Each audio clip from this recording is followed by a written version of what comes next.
Simone de Beauvoir, Le deuxième sexe, tome 1, Les faits et les mythes, première partie, Destin, chapitre 2, Le point de vue psychanalytique.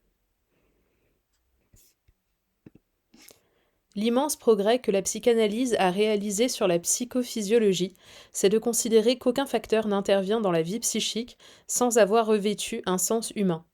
Ce n'est pas le corps objet décrit par les savants qui existe concrètement, mais le corps vécu par le sujet. La femme est une femelle, dans la mesure où elle s'éprouve comme telle. Il y a des données biologiquement essentielles et qui n'appartiennent pas à sa situation vécue. Ainsi, la structure de l'ovule ne s'y reflète pas. Au contraire, un organe sans grande importance biologique tel que le clitoris y joue un rôle de premier plan. Ce n'est pas la nature qui définit la femme. C'est celle-ci qui se définit en reprenant la nature à son compte dans son affectivité.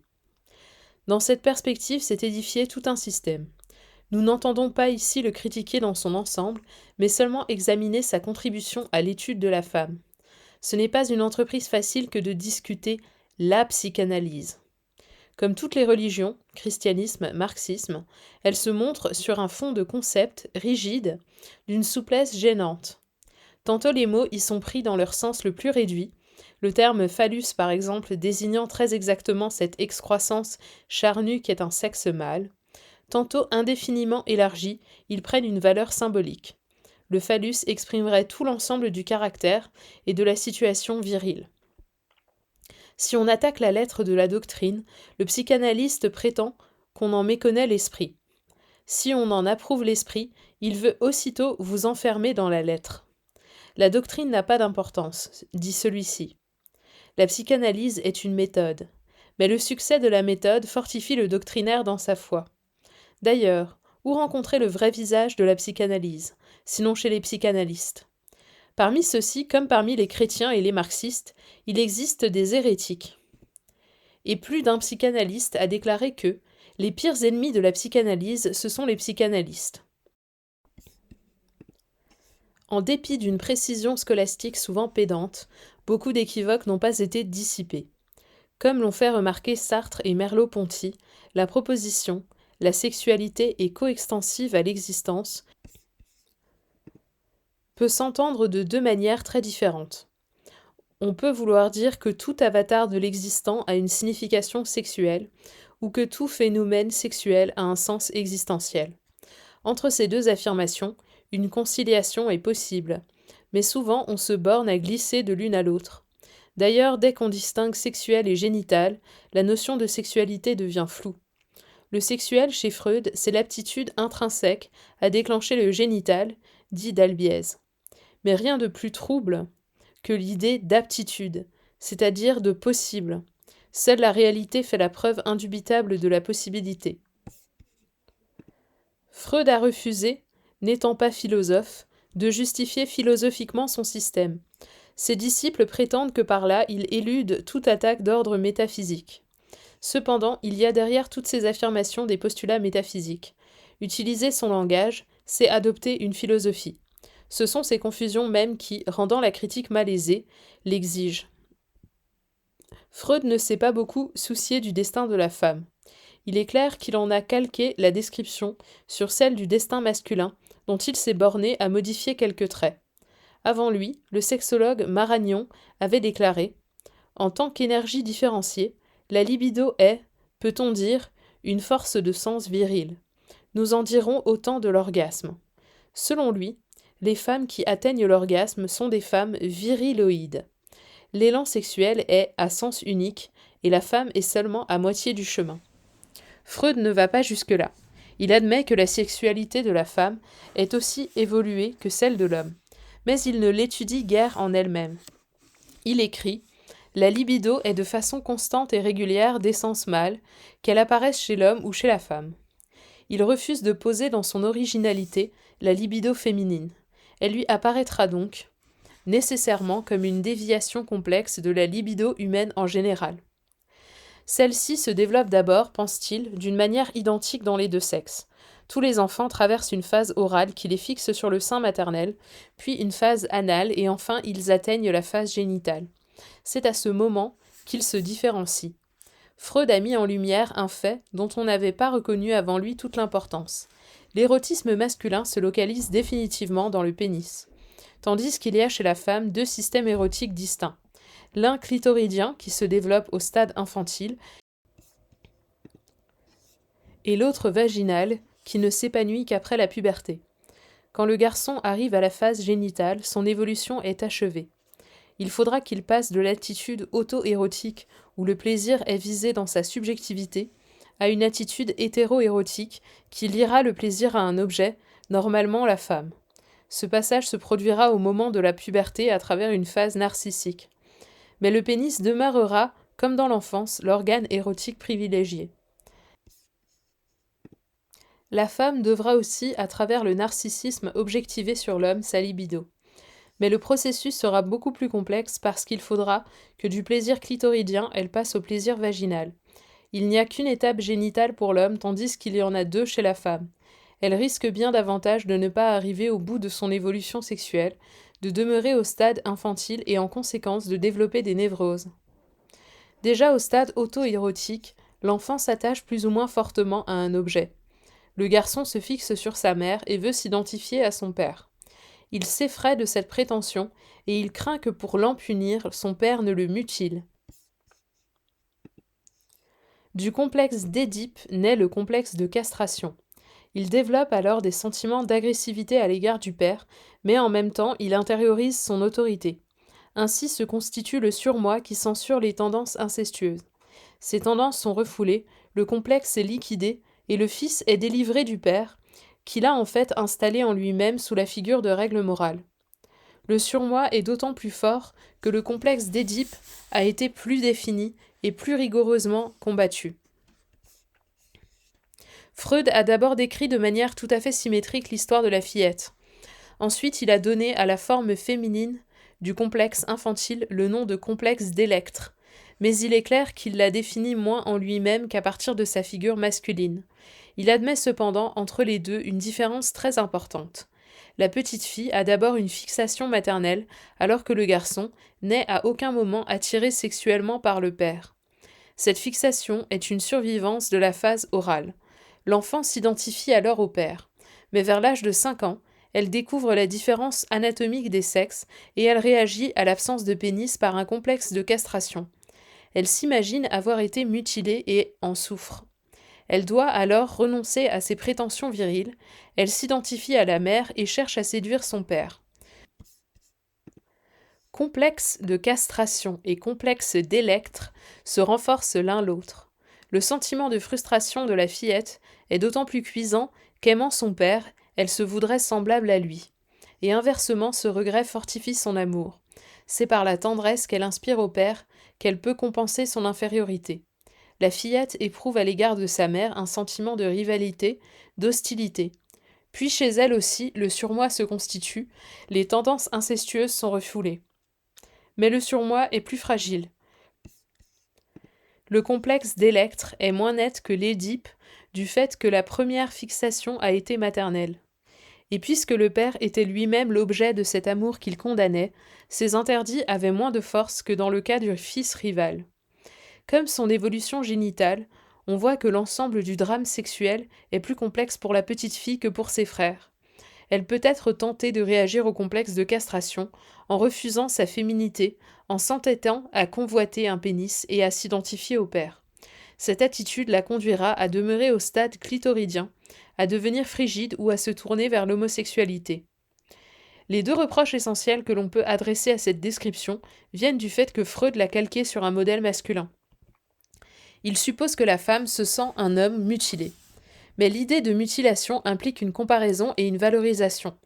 Beaucoup de psychanalystes admettent aujourd'hui que la fillette regrette le pénis, sans supposer cependant qu'elle en a été dépouillée. Ce regret même n'est pas si général, et il ne saurait naître d'une simple confrontation anatomique. Quantité de petites filles ne découvrent que tardivement la constitution masculine. Et, si elles la découvrent, c'est seulement par la vue.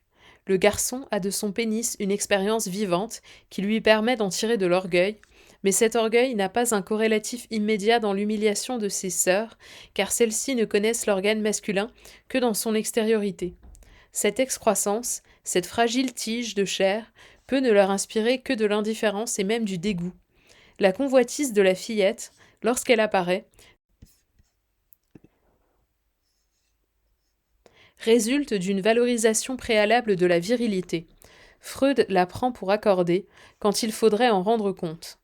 D'autre part, faute de s'inspirer d'une description originale de la libido féminine, la notion de complexe d'électre est très vague.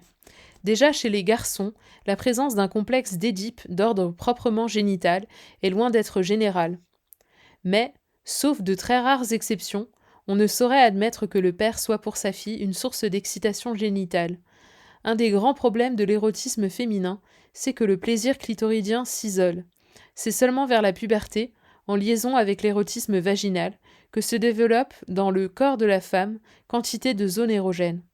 Dire que chez une enfant de 10 ans, les baisers et caresses du père ont une aptitude intrinsèque à déclencher le plaisir clitoridien, c'est une assertion qui, dans la majorité des cas, n'a aucun sens. Si on admet que le complexe d'électre n'a qu'un caractère affectif très diffus, alors on pose toute la question de l'affectivité que le freudisme ne nous donne pas le moyen de définir dès qu'on la distingue de la sexualité. De toute manière, ce n'est pas la libido féminine qui divinise le père. La mère n'est pas divinisée par le désir qu'elle inspire au fils. Le fait que le désir féminin se porte sur un être souverain lui donne un caractère original, mais elle n'est pas constitutive de son objet, elle le subit. La souveraineté du père est un fait d'ordre social. Et Freud échoue à en rendre compte. Il avoue lui-même qu'il est impossible de savoir quelle autorité a décidé à un moment de l'histoire que le père l'emporterait sur la mère. Cette décision représente selon lui un progrès, mais dont on ne connaît pas les causes. Ce ne peut être ici l'autorité paternelle, puisque cette autorité n'a précisément été conférée au père que par le progrès, écrit-il dans son dernier ouvrage. C'est pour avoir compris l'insuffisance d'un système qui fait reposer sur la seule sexualité le développement de la vie humaine qu'Adler s'est séparé de Freud. Il entend la réintégrer à la personnalité totale. Tandis que chez Freud, toutes les conduites apparaissent comme provoquées par le désir, c'est-à-dire par la recherche du plaisir, l'homme apparaît à Adler comme visant certains buts. Au mobile, il substitue des motifs, une finalité, des plans. Il fait à l'intelligence une place si grande que souvent le sexuel ne prend à ses yeux qu'une valeur symbolique. Selon ces théories, le drame humain se décompose en 3 moments. Il y a chez tout individu une volonté de puissance, mais qui s'accompagne d'un complexe d'infériorité. Ce conflit le conduit à user de 1000 subterfuges pour éviter l'épreuve du réel, qu'il craint de ne pas savoir surmonter. Le sujet établit une distance entre lui et la société qu'il redoute. De là proviennent les névroses qui sont un trouble du sens social. En ce qui concerne la femme, son complexe d'infériorité prend la forme d'un refus honteux de sa féminité. Ce n'est pas l'absence du pénis qui provoque ce complexe, mais tout l'ensemble de la situation. La fillette n'envie le phallus que comme le symbole des privilèges accordés aux garçons. La place qu'occupe le père dans la famille, l'universelle prépondérance des mâles, l'éducation, tout la confirme dans l'idée de la supériorité masculine. Plus tard, au cours des rapports sexuels, la posture même du coït qui place la femme sous l'homme est une humiliation nouvelle. Elle réagit par une protestation virile, ou bien elle cherche à se masculiniser, ou bien avec des armes féminines elle engage la lutte contre l'homme. C'est par la maternité qu'elle peut retrouver dans l'enfant un équivalent du pénis. Mais ceci suppose qu'elle commence par s'accepter intégralement comme femme, donc qu'elle assume son infériorité. Elle est divisée contre elle-même beaucoup plus profondément que l'homme. Il n'y a pas lieu d'insister ici sur les différences théoriques qui séparent Adler de Freud et sur les possibilités d'une réconciliation. Ni l'explication par le mobile, ni l'explication par le motif ne sont jamais suffisantes. Tout mobile pose un motif, mais le motif n'est jamais appréhendé qu'à travers un mobile. Une synthèse de l'adlérisme et du freudisme semble donc réalisable. En fait, tout en faisant intervenir des notions de but et de finalité, Adler garde intégralement l'idée d'une causalité psychique. Il est un peu par rapport à Freud dans le rapport de l'énergétisme au mécanisme. Qu'il s'agisse de choc ou de force attractive, le physicien admet toujours le déterminisme. C'est là le postulat commun à tous les psychanalystes. L'histoire humaine s'explique selon eux par un jeu d'éléments déterminés. Tous assignent à la femme le même destin.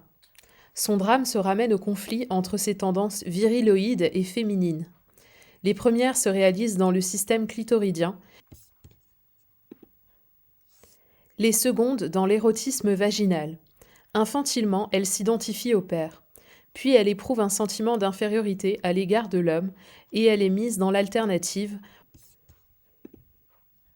ou bien de maintenir son autonomie, de se viriliser, ce qui, sur le fond d'un complexe d'infériorité, provoque une tension qui risque d'entraîner des névroses, ou bien de trouver dans la soumission amoureuse un heureux accomplissement d'elle-même, solution qui lui est facilitée par l'amour qu'elle portait au père souverain.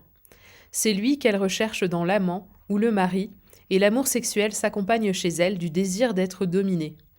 Elle sera récompensée par la maternité qui lui restitue une nouvelle sorte d'autonomie. Ce drame apparaît comme doué d'un dynamisme propre. Il cherche à se dérouler à travers tous les accidents qui le défigurent et chaque femme le subit passivement. Les psychanalystes ont beau jeu de trouver de leur théorie des confirmations empiriques. On sait qu'en compliquant assez subtilement le système de Ptolémée, on a pu longtemps soutenir qu'il rendait exactement compte de la position des planètes. En superposant à l'Édipe un Édipe inversé, en montrant en toute angoisse un désir, on réussira à intégrer au freudisme les faits mêmes qui le contredisent. On ne peut jamais saisir une forme qu'à partir d'un fond, et la manière dont la forme est appréhendée découpe derrière elle ce fond en traits positifs. Ainsi, si l'on s'obstine à décrire une histoire singulière dans une perspective freudienne, on retrouvera derrière elle le schéma freudien. Seulement quand une doctrine oblige à multiplier les explications secondaires d'une manière indéfinie et arbitraire, quand l'observation découvre autant d'anomalies que de cas normaux, il est préférable d'abandonner les anciens cadres. Aussi bien aujourd'hui, chaque psychanalyste s'emploie à assouplir à sa manière les concepts freudiens. Il tente des conciliations. Par exemple, un psychanalyste contemporain écrit « Du moment qu'il y a complexe, il y a par définition plusieurs composantes. Le complexe consiste dans le groupement de ces éléments disparates et non dans la représentation de l'un d'entre eux par les autres. Mais l'idée d'un simple groupement d'éléments est inacceptable. La vie psychique n'est pas une mosaïque. Elle est tout entière en chacun de ses moments, et il faut respecter cette unité. Ceci n'est possible qu'en retrouvant à travers les faits disparates l'intentionnalité originelle de l'existence. Faute de remonter à cette source, l'homme apparaît comme un champ de bataille entre des pulsions et des interdits également dénués de sens et contingents. Il y a chez tous les psychanalystes un refus systématique de l'idée de choix et de la notion de valeur qui en est corrélative. C'est là ce qui constitue la faiblesse intrinsèque du système. Ayant coupé pulsion et interdit du choix existentiel, Freud échoue à nous en expliquer l'origine. Il les prend pour données. Il a tenté de remplacer la notion de valeur par celle d'autorité. Mais il convient dans Moïse et son peuple qu'il n'a aucun moyen de rendre compte de cette autorité. L'inceste, par exemple, est défendu parce que le père l'a défendu. Mais pourquoi cette défense ? C'est mystère. Le surmoi intériorise des ordres et des défenses émanant d'une tyrannie arbitraire. Les tendances instinctives sont là, on ne sait pas pourquoi. Ces deux réalités sont hétérogènes parce qu'on a posé la morale comme étrangère à la sexualité. L'unité humaine apparaît comme brisée, il n'y a pas de passage de l'individu à la société. Freud est obligé pour les réunir d'inventer d'étranges romans. Adler a bien vu que le complexe de castration ne pouvait s'expliquer que dans un contexte social. Il a abordé le problème de la valorisation, mais il n'est pas remonté à la source ontologique des valeurs reconnues par la société, et il n'a pas compris que des valeurs étaient engagées dans la sexualité proprement dite, ce qui l'a conduit à en méconnaître l'importance. Assurément, la sexualité joue dans la vie humaine un rôle considérable. On peut dire qu'elle la pénètre tout entière. Déjà, la physiologie nous a montré que la vie des testicules et celle de l'ovaire se confondent avec celle du soma. L'existant est un corps sexué. Dans ses rapports aux autres existants, qui sont aussi des corps sexués, la sexualité est donc toujours engagée. Mais si corps et sexualité sont des expressions concrètes de l'existence, c'est aussi à partir de celles-ci qu'on peut en découvrir les significations. Faute de cette perspective, la psychanalyse prend pour accorder des faits inexpliqués. Par exemple, on nous dit que la fillette a honte d'uriner accroupie, les fesses nues. Mais qu'est-ce que la honte? De même, avant de se demander si le mâle est orgueilleux parce qu'il a un pénis ou si dans le pénis s'exprime son orgueil, il faut savoir ce qu'est l'orgueil et comment la prétention du sujet peut s'incarner en un objet. Il ne faut pas prendre la sexualité comme une donnée irréductible. Il y a chez l'existant une recherche de l'être plus originelle. La sexualité n'est qu'un de ces aspects. C'est ce que montre Sartre dans L'être et le néant. C'est ce que dit aussi Bachelard dans ses ouvrages sur la terre, l'air, l'eau. Les psychanalystes considèrent que la vérité première de l'homme, c'est son rapport avec son propre corps et le corps de ses semblables au sein de la société. Mais l'homme porte un intérêt primordial à la substance du monde naturel qui l'entoure et qu'il essaie de découvrir dans le travail, le jeu, dans toutes les expériences de l'imagination dynamique. L'homme prétend rejoindre concrètement l'existence à travers le monde tout entier, appréhendé de toutes les façons possibles. Pétrir la terre, creuser un trou, ce sont des activités aussi originelles que l'étreinte, que le coït. On se trompe en y voyant seulement des symboles sexuels. Le trou, le visqueux, l'entaille, la dureté, l'intégrité sont des réalités premières. L'intérêt que l'homme leur porte n'est pas dicté par la libido, mais plutôt la libido sera colorée par la manière dont elles se sont découvertes à lui. Ce n'est pas parce qu'elles symbolisent la virginité féminine que l'intégrité fascine l'homme, mais c'est son amour de l'intégrité qui lui rend la virginité précieuse. Le travail, la guerre, le jeu, l'art définissent des manières d'être au monde qui ne se laissent réduire à aucune autre.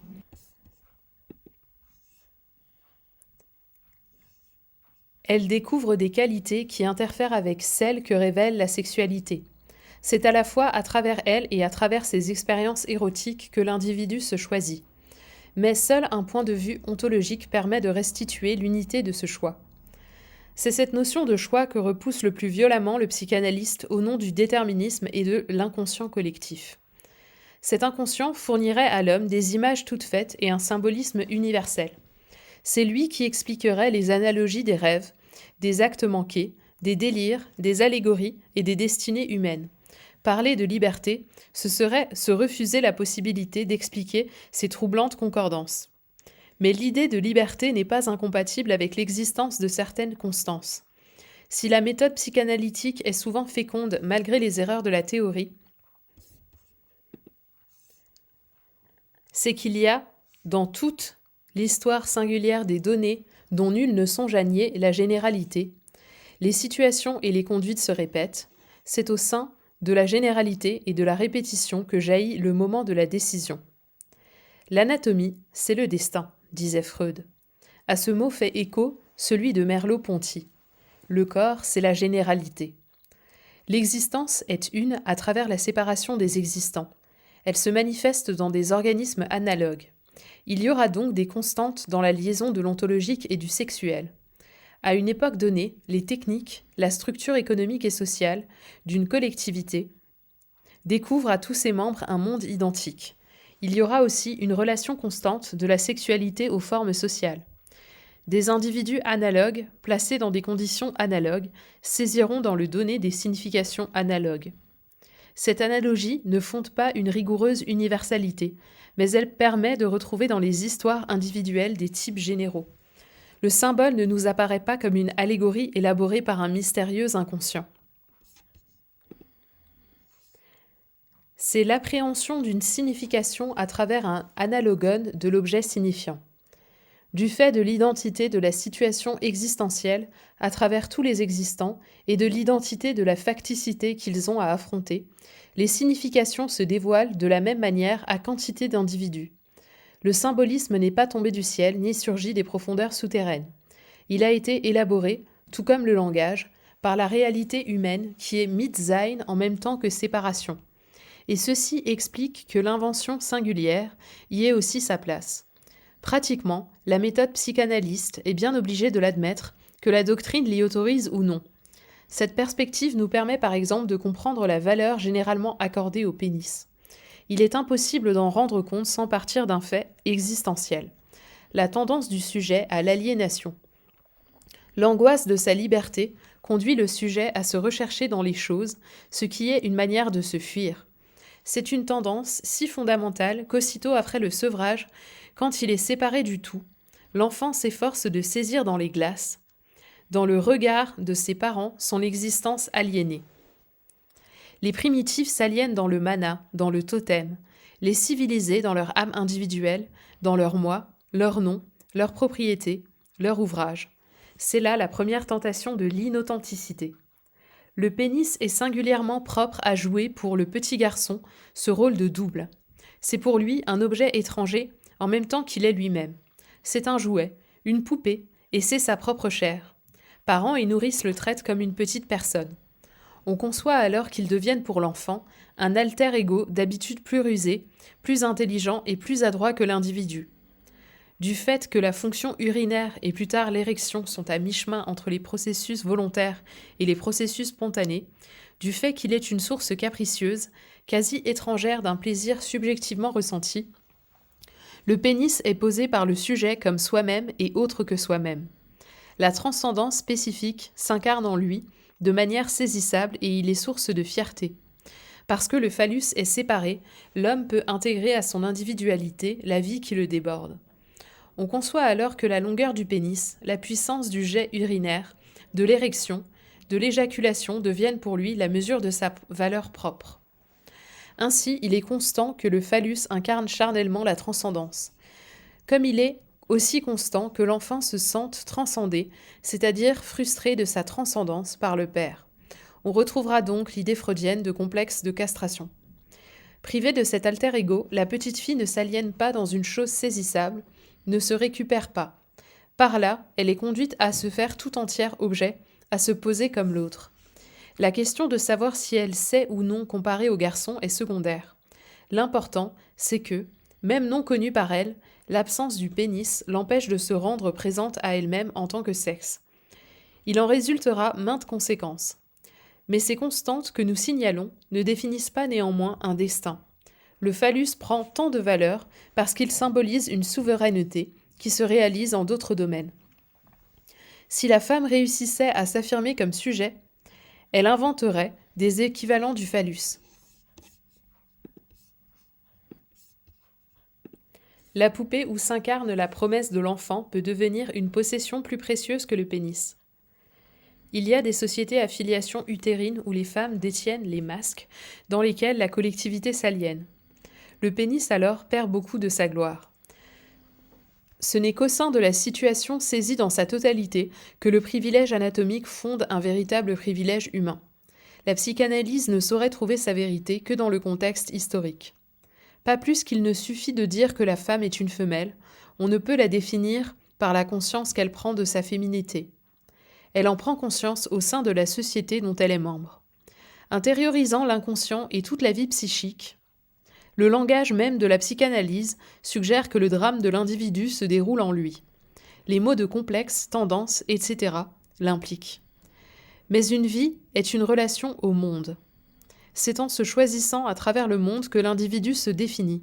C'est vers le monde qu'il faudra nous tourner pour répondre aux questions qui nous préoccupent. En particulier, la psychanalyse échoue à expliquer pourquoi la femme est l'autre.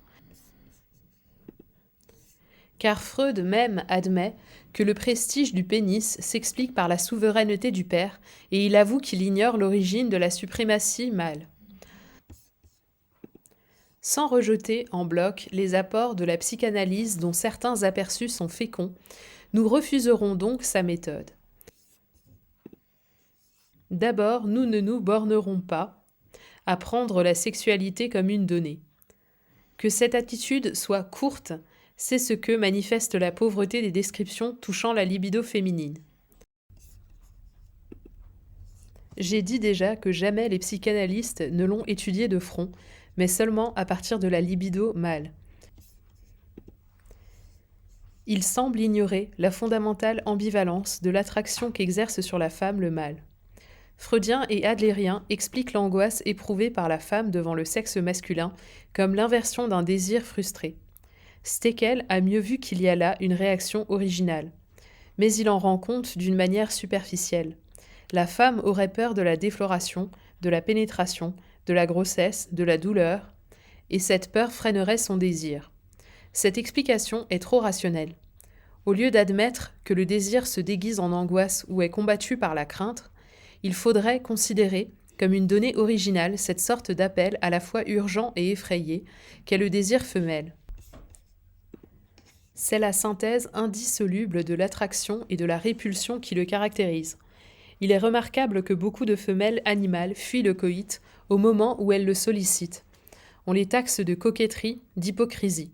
Mais il est absurde de prétendre expliquer des comportements primitifs en les assimilant à des conduites complexes.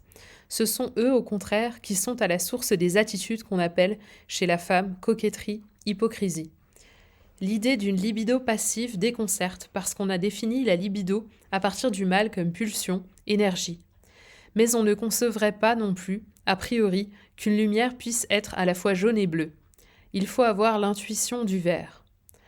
On cernerait davantage la réalité si au lieu de définir la libido en termes vagues d'énergie, on confrontait la signification de la sexualité avec celle d'autres attitudes humaines. Prendre, capter, manger, faire, subir, etc.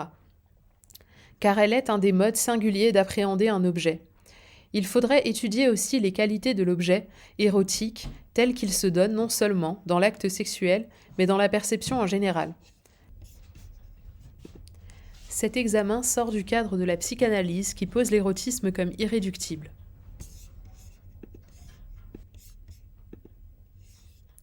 D'autre part, nous poserons tout autrement le problème de la destinée féminine. Nous situerons la femme dans un monde de valeurs et nous donnerons à ses conduites une dimension de liberté. Nous pensons qu'elle a à choisir entre l'affirmation de sa transcendance et son aliénation en objet. Elle n'est pas le jouet de pulsions contradictoires. Elle invente des solutions entre lesquelles existe une hiérarchie éthique. Substituant à la valeur l'autorité, au choix la pulsion, la psychanalyse propose un ersatz de la morale. C'est l'idée de normalité. Cette idée est certes fort utile en thérapeutique, mais elle a pris dans la psychanalyse en général une inquiétante extension. Le schéma descriptif se propose comme une loi. Et assurément, une psychologie mécaniste ne saurait accepter la notion d'invention morale. Elle peut à la rigueur rendre compte du moins et jamais du plus. À la rigueur, elle admet des échecs, jamais des créations. Si un sujet ne reproduit pas dans sa totalité l'évolution considérée comme normale, on dira que l'évolution s'est arrêtée en route. On interprétera cet arrêt comme un manque, une négation, et jamais comme une décision positive. C'est ce qui rend, entre autres, si choquante la psychanalyse des grands hommes. On nous dit que tel transfert, telle sublimation, n'a pas réussi à s'effectuer en eux. On ne suppose pas qu'ils l'ont peut-être refusé et que peut-être ils avaient à cela de bonnes raisons.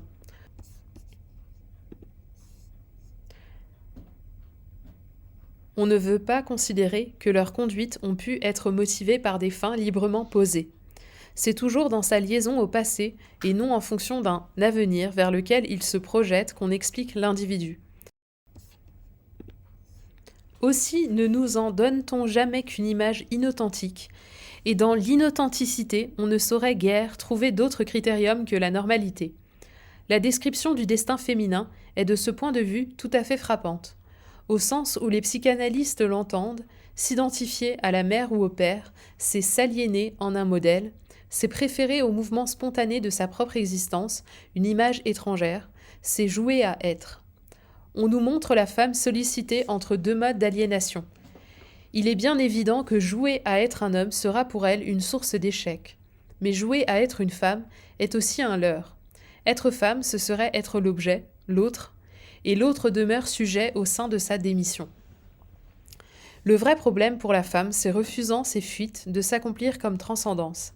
Il s'agit alors de voir quelles possibilités lui ouvre ce qu'on appelle l'attitude virile et l'attitude féminine.